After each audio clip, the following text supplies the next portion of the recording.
Hello everybody, I'm Novi and welcome back to the channel. The AEW Continental Classic has been the centerpiece of AEW over the last few weeks, and I've had an absolute blast with it.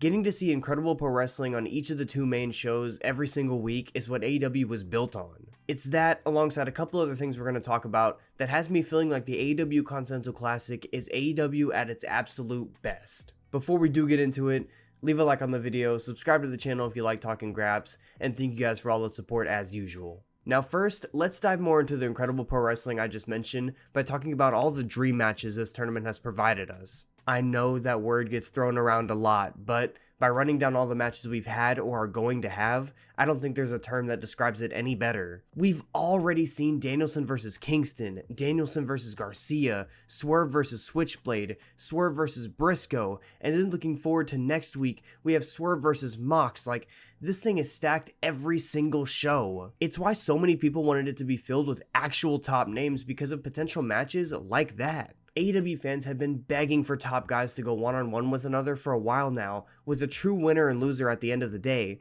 and through the CC, AEW has basically gifted themselves all kinds of matchups that fit that criteria exactly. It's a big reason why longtime AEW fans are having so much fun with it, because simply seeing all these guys interact with each other makes the show feel so much more alive. Then on top of that, we get to see them fight every single week, which makes the show feel so much more real too, because take for example something like MMA, top guys fight all the time, which leads me to my next point. I used to love the ranking system that AEW had, and I know that's become a little bit of a divisive topic, but I stand firm on my love for it. Watching wrestlers ascend up the ranks to be built for a title shot or even just be built for a top contendership matchup, it was always really intriguing and allowed everybody to kind of see what was coming down the pipe. The system also kind of forced TK to give said up-and-coming talent wins to justify those title shots, which made them all feel more earned. Take for example Sky Blue challenging for the AEW Women's World Championship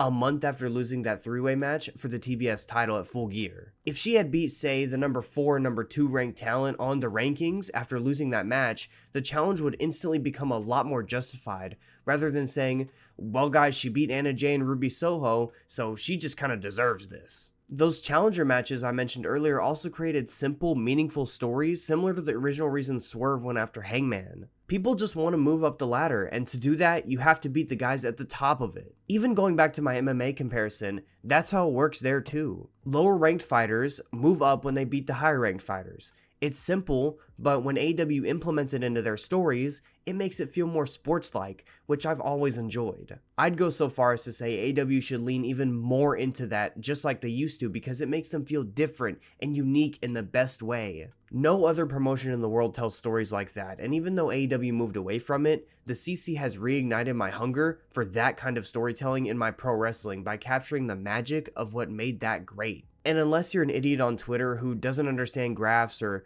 doesn't understand round-robin point-style format tournaments, I think it's pretty easy to see why this kind of thing makes the whole game feel more legit. Every single match means something because of this format, which brings me to my final point. When I look at wrestling stories and think about what I want, I don't ever think about the devil storyline or silly things like that. I think of things with layers, narratives with depth to dive into as a fan. And pretty easily this tournament has been able to establish and define stories like that for pretty much every single wrestler involved that could just last for this tournament, but could also last for years to come. For example, we can look at Daniel Garcia's attempts to prove himself as a top name against AEW's top talent. Eddie Kingston's inner turmoil and his determination to prove to himself that he can be at the top of the mountain. Bryan Danielson labeling himself as that mountain to climb if you want to win the CC.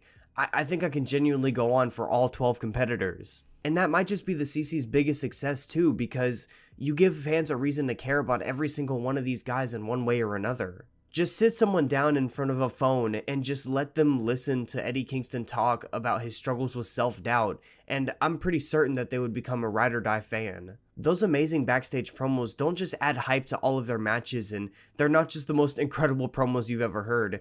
They also put over how important this tournament is to all of them and to everyone in the locker room who's not even a participant. They've put over the fact that the CC is the thing to be in, and it's a privilege that they even get to fight in it. It's become the most meaningful thing to do in the company, and because of that, it's already elevated everyone who's in it just because they're simply in it. Just look at Swerve, who's completely avoided the problem AEW has with keeping a wrestler's momentum going after a huge match. Just because he's in this tournament, that's extremely important. Beating Hangman Page is already massive enough, and now he's just dominating this, and it's the cherry on top. It's what AEW and pretty much every wrestling company should be trying to do. You should always be trying to elevate your guys, and now, just after a few weeks of the CC, Swerve feels like the guy, more so now, more than ever before. Not to mention Brody King rising up as the biggest hoss in AEW, Mark Briscoe ascending to the top babyface in the company. I mean, like I said, I could go for pretty much every single competitor in this CC. AEW always used to build up top guys in the company, seemingly overnight, and now, through amazing matches and maybe even better promos surprisingly enough, AEW is back to their old ways of doing just that, and I think that might just be the biggest success of the entire Continental Classic. That's going to do it for today's video, guys. Leave a like, subscribe to the channel, and leave a comment down below about something you love, maybe something you hate, just any thoughts on the Continental Classic so far. Much love to you all. It's been Novi. Peace.